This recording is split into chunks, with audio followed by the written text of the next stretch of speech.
Hello,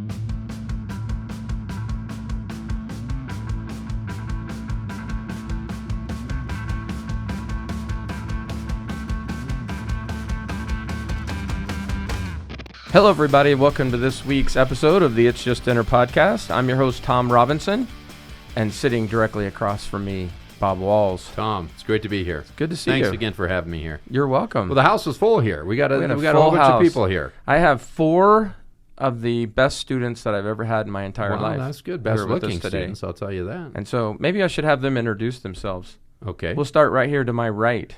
Hey y'all, I'm Halle. I'm Olivia. I'm Joseph.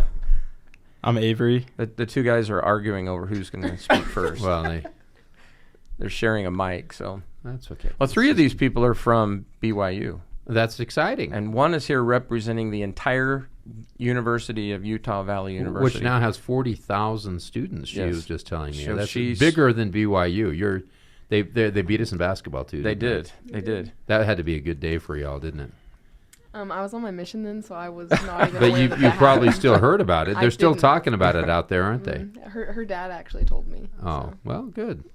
Okay, it was good to have you here. Well, they are here for a very specific reason. I thought it would be fun to get their reaction today. Because we have in front of us As a matter of fact, we do. a list of questions that were presented to us or submitted to us at an event that we did. I remember that event. And that was a great event. It was out at the Varsity Theater. Yeah, you packed the Varsity And, Theater there. That was great. And so I also have some cards in front of me Okay, I see those cards, yeah. that with some additional questions if we need them. Okay. So what we'd like to do, guys, is we will ask you these questions, and we want your honest responses. And So- Halle's so- already told me she's going to disagree with everything I say. Well, just so we understand here, we are going to read these questions that were submitted by other young adults. Yes. And then they are going to attempt to answer these questions in a serious way. Correct. Okay. And then you and I will. like this game. And It's then a good you and I game. will answer the questions. And then we will give them the correct answer. That's right. We are the professors. We will All give right. them the Okay, correct good. answers. I like this. Finals week. You want to start? Yes, I'll start here. The question first is, when do you know the person you're dating? No, when you know the person that you're dating is leaving on a mission, how do you not get caught up in the "we're running out of time" mindset? Oh, we're all pointing to Olivia on that. Has anybody got a take on this? So you don't have to experience this, but how would you answer this question for this person? It's called dead air. And I was Well, going you to could say, say dead that I air went is through bad this. in this game. So What did you say, Olivia? You could say that I went through this, but I didn't handle it very well. So Oh, I you think my didn't. opinion is very well, tell us how you handled it. poorly. He didn't even have his mission call yet, and so I was just like waiting. So it was not a good time for me, honestly. I would like advice from someone else on that because I didn't do. On how you handled it. Yeah. Okay, so I guess the idea here is first is the "we're running out of time" mindset. Is that a commonly known term for you young people? To be honest, I have no idea what that means. Okay. Oh, you're going on a mission. We are running out of time. We got to get all of our dating in. We got to get all of our kissing in. Because you're running out of time. We got to get it there. Nothing. We got nothing. We got from this nothing. group. Well, it's a dumb question. But we didn't write these questions. Other people did, anonymous people. So we can say they were dumb questions. We can say they're dumb people because we don't even know who they are. They did not go to UVU though, so you can be glad for that. So I think what we're was saying. it Olivia's former boyfriend that wrote this question? It was her So, dog okay. that wrote this. I think what we're saying here, and this is kind of an interesting phenomenon that we have in our church. I guess it might be the same for people leaving to go serve in the military or something. But there's an expiration date on your relationship. That's an odd thing. That's right. Because you're saying, okay, you're leaving on June 1st, and our relationship is basically going to end because you're going to be gone for 2 years, Right. and you're going to be out of, and we'll write letters and things like that. But likely, I'm not going to be here when you get home because I'll marry somebody else, right? And so, how do you handle a situation where you have a relationship with someone and you know it's going to end on a certain date? Is that a scary, it's an odd thing that you probably don't have in many other cultures, but because of our young men all leaving to go serve missions. So you've developed a relationship with this person. You like this person. If they weren't going to leave, it might develop into more of a long-term relationship. Right. But this 2-year period is going to end your relationship. Did any of you have a boyfriend or girlfriend prior to your missionary service? Olivia, you did. You did. Yes. Avery. Okay, let's pick on Avery here. So what happened? How did you navigate those waters? What did you do? Did you tell her, see you in 2 years? Or did you say, will you wait for me? Or what did you say? To be honest, we wrote for a while. We would email each other for a while. But then I just kind of, I don't know, I just felt like it wasn't going to work. So I don't know. I just told her that. It just died a natural death. No, I mean, I emailed her and I told her, look, I don't want you to wait for me anymore and stuff. Yeah. Oh. Yeah, I dear Janed her. Yeah. And so she was. So you actually thought she was waiting for you. Yeah. silly boy. You're killing me. You're killing me. Well, she was. So. Oh, yeah. Right. You notice the girls are laughing more than anyone. Okay. So let's get into reality here. So Olivia, what was the deal? You had a boyfriend, and then you left him because you went to serve a mission. Yeah.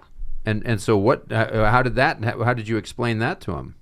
That I was leaving? Yes. I mean, how did you explain that? Did you want to continue the relationship through the mail, or did you tell him, look, let's just cut this loose? What did you do?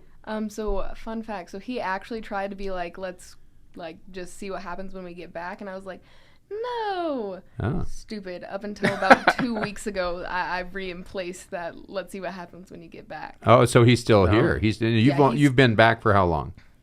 4 months. 4 months. And he gets back in 6 months. Oh, so he was serving a mission No, as now well. he's on a mission. He left 4 months after me. And so how long before he gets back? He gets back in October. So you reinstated the let's see what happens when, and so so during the time your absence, did you communicate through letters, emails? It was emails for my whole mission, and then... Do people write letters anymore? Did I just would date write myself? letters. Is that like saying, did you use whiteout? We used to.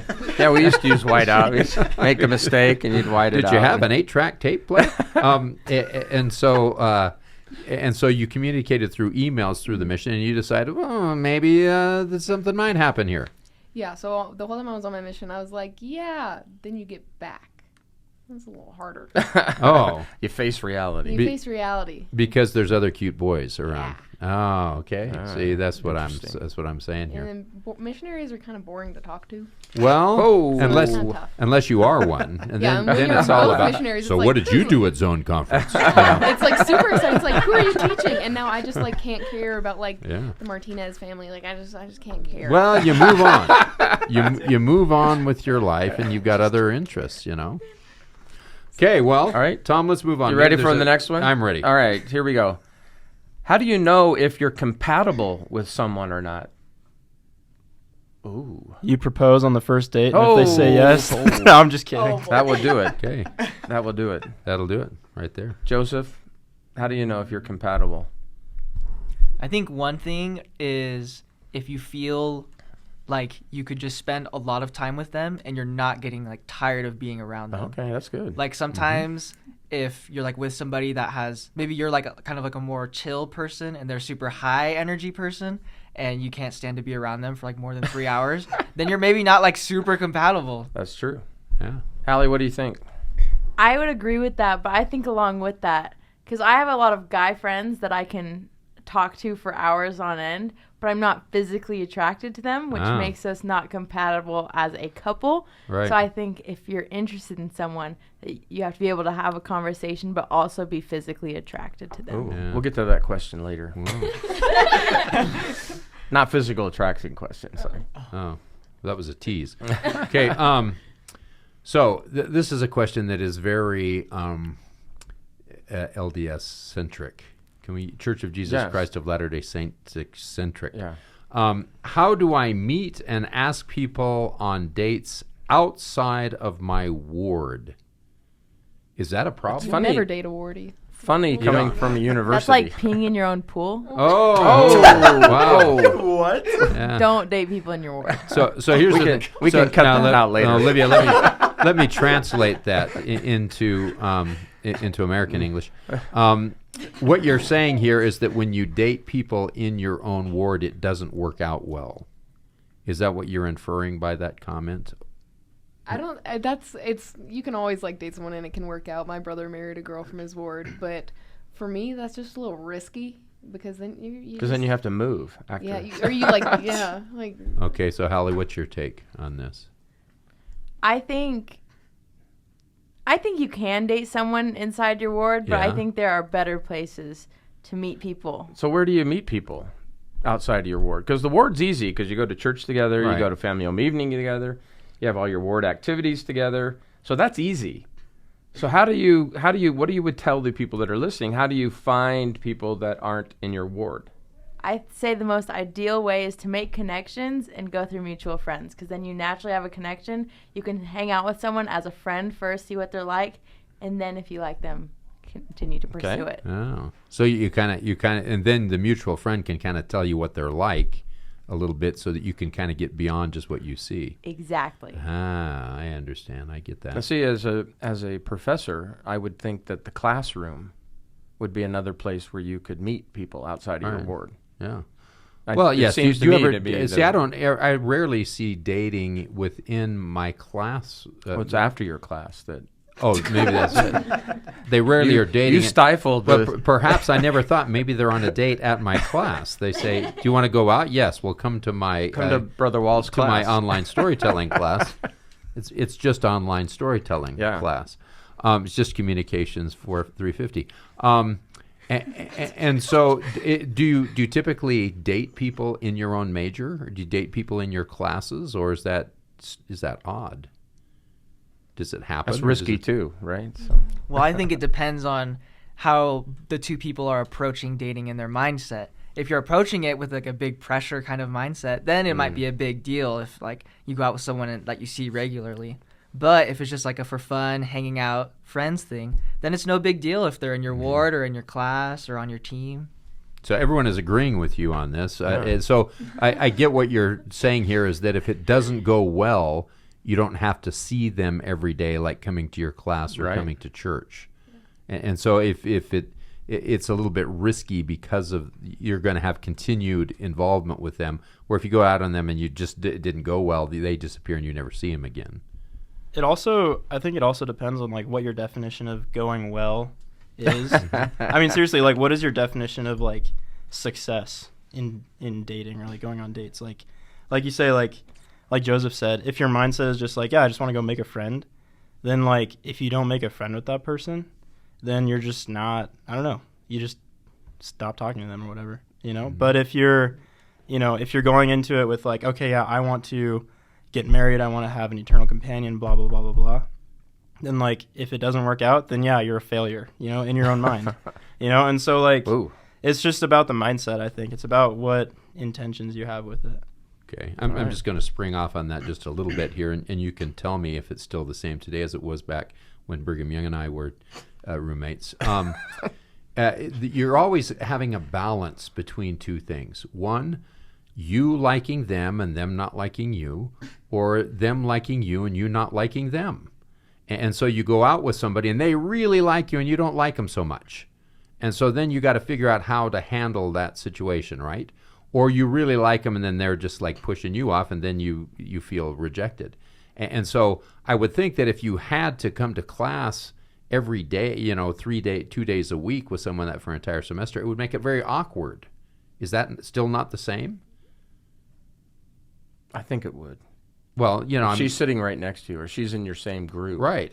Yeah, that would be very awkward. Well, one, if you really liked her or if she really liked you and you were trying to say, is that still the same? It always seemed back in the day that you were running that balance between wanting to date someone who didn't like you and having a bunch of people who wanted to date you that you didn't really like. Tons. There was a guy in my class. Every story there was a guy needs to start with there was a guy. There was a guy in my class this semester. Thank goodness it was a term class. Uh-huh. So the first, we wrote our whole entire missions, and then the first couple of weeks we would hang out every single day, and I really liked him, but unfortunately he liked a lot of other girls. And so one of those kinds. So I stopped communication and hanging out with him. And then he stopped showing up to class. Oh. And then the semester or the term ended. So you destroyed his entire college career. He now is a failure because he dropped out of that class. Pushing a grocery cart around. Yeah. He just watched online because he didn't want to. Because he didn't want the awkwardness of being, because it's difficult. Yes. And I think that leads into one of our next questions, right? Yeah. And that is, how do I respond to a rejection, like immediately afterwards? So you ask someone out. How do you respond if you ask someone out? You put yourself out there. And they say no. And they say, no, thank you. Well, I got a funny story. Okay. There was a girl. There was a girl. So in one of my classes, I have a teacher, and he's very excited about dating and likes to try and get his students to ask each other out on dates. And one day in class, he hinted that I should ask out the TA. What? Oh. And I was like, I would never do that. Well, we'll explain why you wouldn't in just a minute. I don't think people that are grading should. Well, let's hear a story first. Okay, sorry. So I was like, well, I'm going to think about that one. So I thought about it and then came to the next class, and I was like, you know what? Yeah, I'm going to ask her out. The teacher said to do it. I think she's a cool girl. I think it'd be fun. Might as well. It'd be fun. So right before class started, I went up and asked if she wanted to go get lunch with me. And good question. Yeah. Told her it's just lunch. It's just lunch. And then she said that she had just started dating somebody and was in a relationship. Oh. So there's a little miscommunication upon the teacher's part and the TA's part. Right. So then that put me in the awkward situation of, I just got rejected. And I asked out my TA. And this is the beginning of the semester. I have to keep coming back to class after this. But I just kind of laughed it off, and I explained to her do you remember in class when the teacher said this and blah, blah, blah. And he was kind of hinting that I should ask you out or whatever. And we had a good laugh about it, and it was fine. And I've kept going to the class, and it was totally fine. That's good. And she's one of my friends. Well, they have a policy here at BYU, I think it's at most universities, that you're not allowed to date. If you're a TA, you're not allowed to date anyone in the class. That's right. And the reason being is because of the awkwardness of them then grading your work. So let's say that you went out on the date and she really liked you and you dumped her, and then she gave you failing grades, or the other way around, so you can see that. And so it's forbidden for a TA to date someone in the class. It's, this university is not that way, but other universities, a professor can't date students in their classes, right. Because sometimes you have older students and younger professors. It seems odd, for us here, but they usually have written policies because it goes into the area of sexual harassment. Right. So I don't know who your professor is, but we're going to report him. I'll get his name in just a minute. I'm so sorry. It's okay. He'll be in jail by the How end do you of this handle week. rejection, Olivia and Halle? You Never experienced. Oh, wow. Okay. Oh. Said the girl from UVU. The UVU girl. Yeah. Who Wow. beat us in basketball. Yeah, there you go. They have 10,000 more students than we do, too, out there. Yeah. I've only experienced rejection once from the guy in my class. But I didn't forwardly say, hey, I like you. Would you like to do something? It was just a internal rejection where I felt rejected because I liked him, but he didn't know that. Oh. But I cried. So that's how I handle rejection. So similar to your relationship with Justin Bieber. You love him, but he Yes. doesn't know you exist. Now, I have an answer to this question. Okay. And I think that you have one night to be sad, and then you move on. Oh. You got to get over it. If you ask someone out and they say no, you can be depressed that one night, and then the next night you got to move on. Just ask someone else to go to dinner with you. You can't allow it to sink you into the hole of despair. Right. Because that will cause a lot of problems for you. So you've got to buck up and get it going again. Yeah. I always tell people in my firesides that being rejected is part of Heavenly Father's plan for us. That we were meant to be rejected. We were meant to have bad things happen so that we can enjoy the good things. So it's going to happen. Everyone is going to get rejected. So just learn to deal with it and then move on. And I know that sounds a lot easier than what it is. Trust me, I know. but you just kind of have to get up on your feet and go again. Right. And so this kind of comes back to the beginnings of when we started this whole premise for doing this. Many years ago, I was in the stake presidency of one of the BYU stakes, and the stake president, my first assignment, I was his counselor. He came and said, I want you to go talk to the elders and encourage them to date. Now, at that time, that was shocking to me because my experience at dating at BYU had only been my own experience, and it was datorama. Back then, you date all the time, and I thought, what? How can that be? So, his problem is that because the young men weren't asking the girls out, that there was a lot of depression and anxiety because you come to BYU and it's supposed to be the mecca of dating, and you get here and nobody asks you out, and you feel like a loser. Because you're anticipating all your life. Well, I'm not dating much here, but when I go to BYU, I'll be dating all the time because there's all these guys that are my age. And when it doesn't happen, you feel rejected. And there's something about hanging out that isn't as fulfilling as somebody asking you out. They look through all the people and say, I want to get to know you. And so I went and met with the elders, and I was surprised. So I actually did some research, and I held little focus groups. And I found out that the number one reason that they didn't date was fear of rejection. Of rejection, right. And so as I've thought about that over the years, I thought, why was it in my generation, the baby boomer generation, that we didn't have that fear of rejection? Because when I was at BYU, I got rejected a lot of times. It didn't bother me. It just happened. It just happened. It was just if you didn't have a date on a Friday or Saturday night, you were like a major loser. If you were sitting home and all your roommates had a date, you were like the biggest loser in the world. And so it just didn't happen. And so I think the reason why is because I started that process when I was 16. Right. And so I got used to being rejected when I was 16, 17, 18 years old.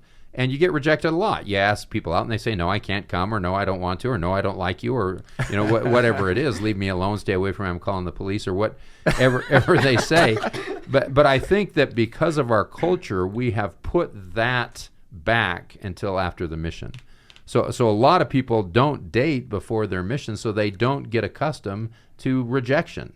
And so now they're in college, and now it's devastating because you don't have that support group and that you do when you're younger to kind of get past that. And so I think that somehow we need to earlier train the young men to fail. We need to encourage them to pursue failure earlier in their life. I can look in these guys' eyes and tell they've failed plenty. Okay, wow. It's got that look. It's got that look in their eye right now. I don't know. Yeah. So. Thank you. No, honestly, I mean, just going off of what Bob was saying, like, I'm really grateful that I dated a lot in high school, and then also, like, when I got home from my mission. I mean, I went on a lot of, like, first dates, and honestly, it just helped me, like, understand what I was really looking for and what I was compatible with, like, what kind of person I was compatible with. And so I think it is super important, just like he was saying, to, like, just date a lot and just go out a lot and a lot of just dinners. get to know a lot of new people. So now you know how It's Just Dinner was born. He just told you. Well, I'm sure that was interesting to have the history. Yeah. Okay, so let's go on to another question here. And this I don't believe. And so I think, but this question said, why do men, ask you on a second date and then not show up? Does that ever happen to you? I doubt it's ever happened to you, ladies. But maybe you know someone that it's happened to. You go to UVU. What? Has that ever happened to you, that a guy has asked you on a second date and then just didn't show up? No. No. Have you ever done that? Never heard of that. Okay, let's just stipulate that this is a bogus question. This never happened. It's a bogus guy. I would hope it doesn't happen. Can't Look, imagine. if there's a guy doing that, like, I'm looking at the camera. Like, if there's a guy doing that, like, you're a jerk. Right. So, well, I guess there's reasons. He could have been abducted. He could have been in a car accident. He could have been. There's a lot of reasons. But with text messaging, yeah, you could have texted that. You could have said something like that. Could have been better. Okay, Tom, you want to read the next one? I love this one. Why did I get friend zoned this morning? This morning. Why does that happen? Why does someone all of a sudden get friend zoned? What do you think?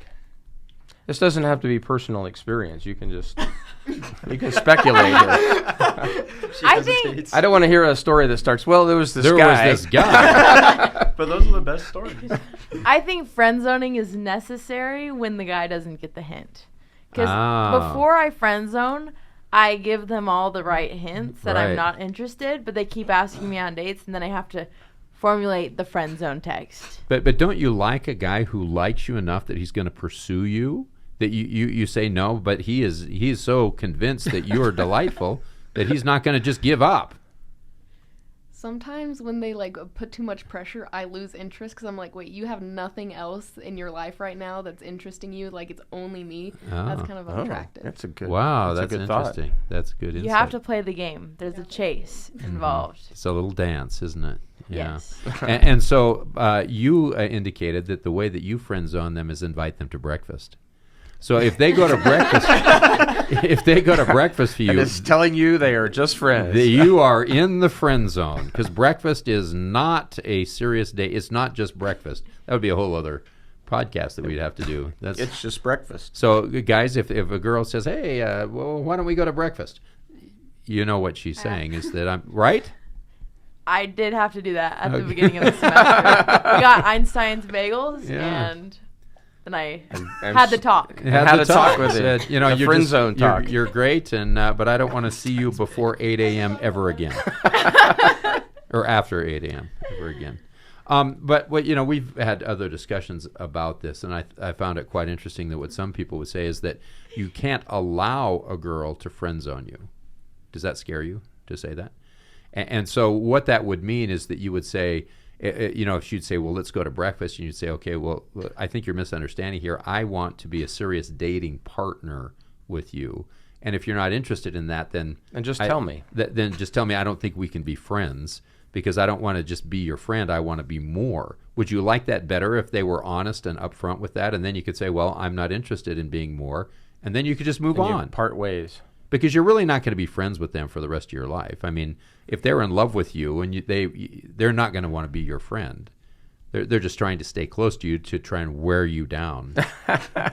Right? That's fair. So would you like it more if they were just up front and said, look, I'm not interested in being your friend. I want to have more of a serious relationship? Or would you rather them just be in the friend zone and go away? I'd rather than be in the friend zone because I have the mentality that I like to have connections with everyone because it's not what you know, it's who you know. Yeah. And so I don't want to break any connections. And so if they said that and then you never talk to them again, that would break a connection that could be useful. It probably useful. could. Yeah, but they could go on and pursue someone else that isn't interested in just a friend.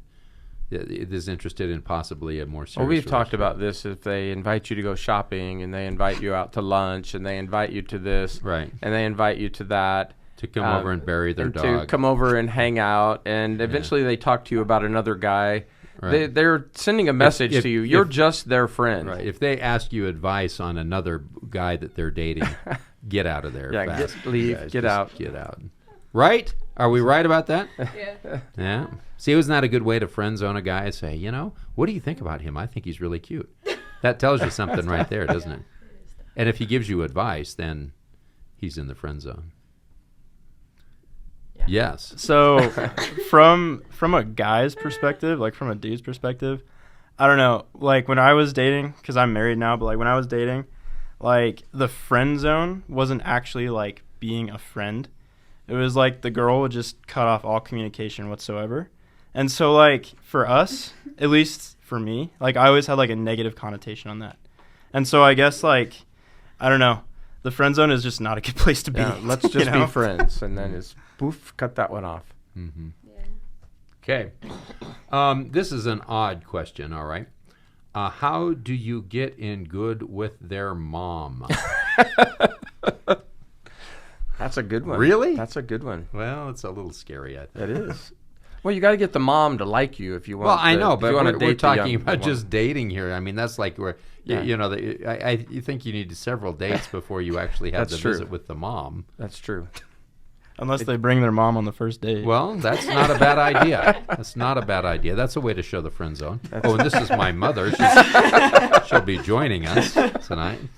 Have you ever had a situation where you've gotten to know your date's mom? No, by this. No, silence. Well, There like again. when? Like on like the later stages of the relationship, or like? Well, no, On the I first think date. at the later stages of relationship, of course, you want to meet the person's family. But at the beginning, it seems to me that would be a really awkward thing to connect with someone's parents when you don't really. How many dates in before you can meet the parents? Joseph, what do you think? How many? I think it depends on what the tone of the previous dates are. Well, how many? How many you think? Oh goodness. You want me to just say a number? Yeah. Let's go with 3. 3. Do I hear 4? Do I hear 4? Anyway? Three dates? I would say you would I would want to be dating someone There you go. before, like, it's not just like, oh, we're going on dates. It's like, Right. we're like, I want you to meet my mom and dad. Yeah. Well, we read a story, remember, where they went to play pickleball, and Yes, and the mom, it was partners with his on- mom on and the dad on the first date. Yeah, that was on. I had a student who was from China. You remember Weipu, and she was dating a student at the University of Utah who was Chinese, and so she was graduating, and we were having a luncheon afterwards. And he was graduating from the U at the same time, and so they invited us all to come to the luncheon. And so he called me on the phone, and he called me Brother Walz. He wasn't a member, but he said, I cannot go to this luncheon. And he said, why? He said, in our culture, if your parents and my parents get together for lunch, that means we're engaged. Oh. And so it's interesting how different cultures. Right. And so as we talked about this, we figured out that the only way that we could handle this was if I was to come to the luncheon, and then it would make it so it wasn't a serious thing because I was there. Right.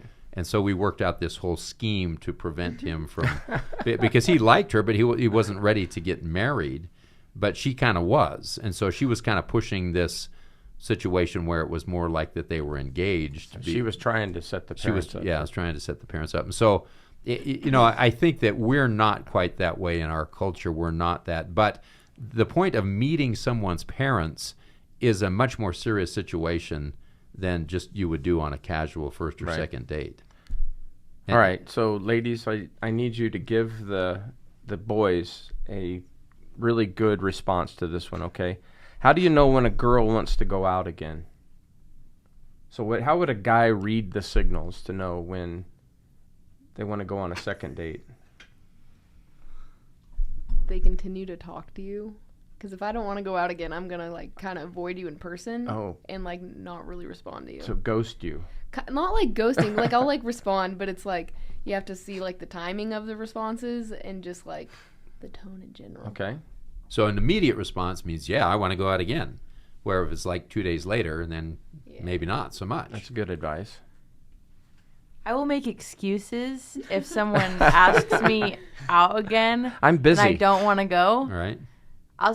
So like initially I feel like guys after the first date at the end they're like, I'd love to go out with you again and to be nice. You're like, yeah, that was so much fun. But if they text you and they're like, let's go out again, I may say, oh, I can't tonight, maybe another time. But if I say that, it means usually no. And then they ask again and I'm like, oh, I'm so sorry. Like, I suck at responding.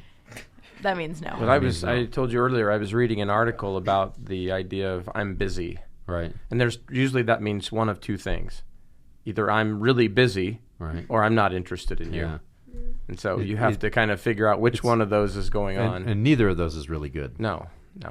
Yeah. If you're busy, you just say, no, I can't do it tonight, but how about tomorrow? Yeah. You give them an option. If you're interested, that's what you would say. Yeah, so if you say I'm busy and there's no other option thrown out there, then they probably are not interested in you. Okay, I'm going to ask a follow-up question to that to these ladies.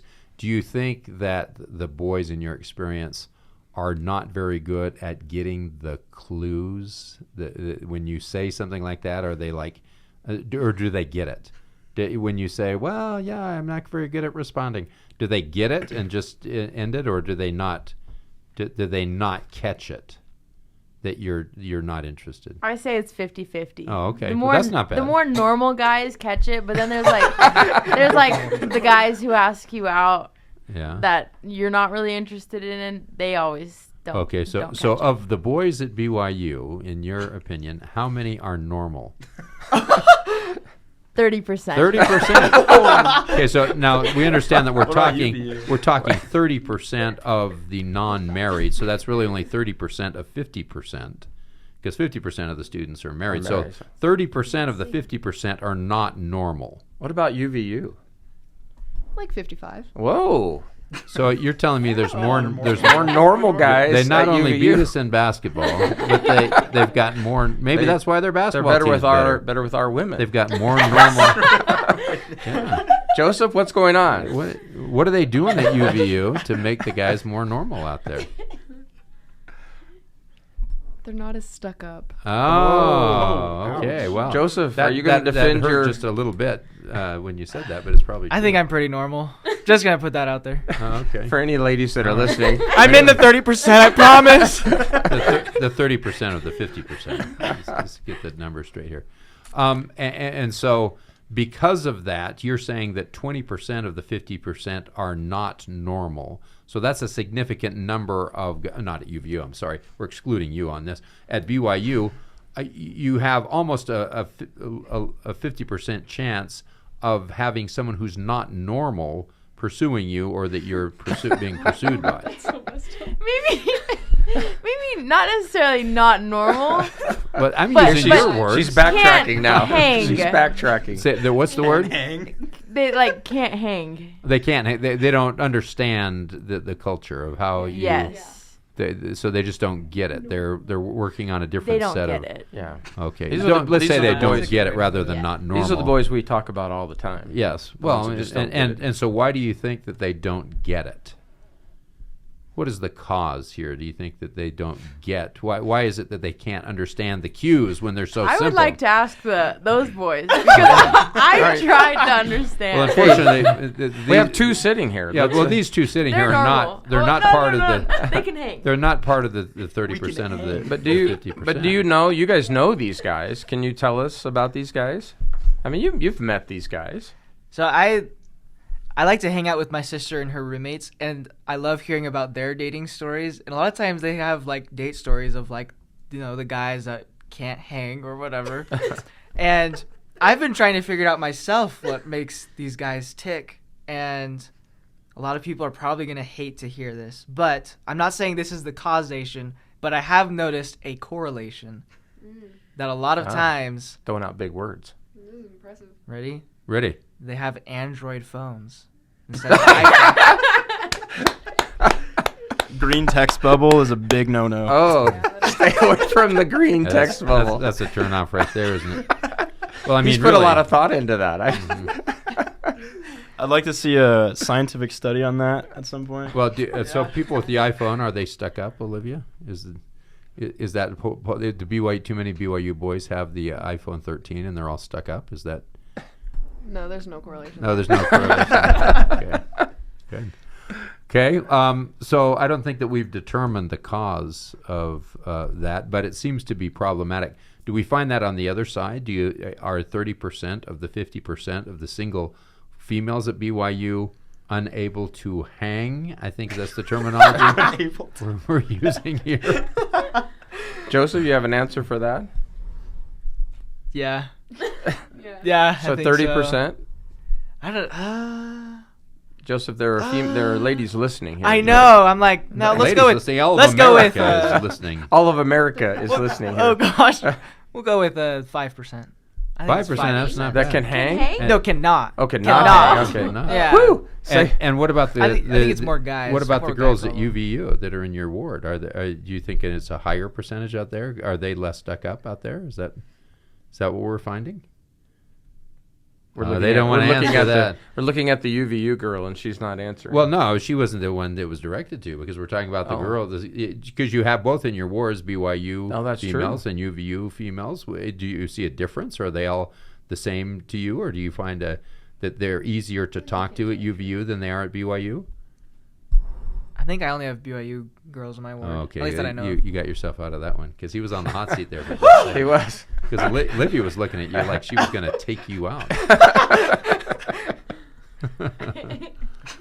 Okay, Tom. Well, thank you guys. We got to get to this last question. Oh, you have I know one we're more. over time One here. more. This we got to end on this one, because this is just a weird question. Should I kiss before marriage? Yes, sir. Please do. Okay, I and think with we that, end right there. I think we end the show on that. Yes, sir. Comments made on this show Woo. are not the responsibility of the founders of the It's Just Dinner podcast. Wow. Well, that's a great way to end. It is. Well, thank you guys for coming tonight. We appreciate it. You guys are great. We have Avery and Joseph and Halle and Olivia from UVU. Yes. And you guys have been fabulous and wonderful Thanks guests. for having us. You're welcome. Well, we really appreciate you guys listening. And like always, make sure you go and comment on this page and let us know what you think. And if you want to get a hold of Joseph, just let me know, and I will put you in contact with him. And then also go and ask us questions. Submit some questions at itsjustdinnerysa@gmail.com. You can also follow us on It's Just Dinner YSA on Instagram and at It's Just Dinner on TikTok. And we've got some good TikToks up now. Yeah. Halle is just an expert at going out and getting interviews, so she's been great at doing that. So, and then also make sure you leave reviews of our podcast, but only be nice. Don't be mean. So, hey, we really appreciate you guys listening, and hey, go have fun out there, would you?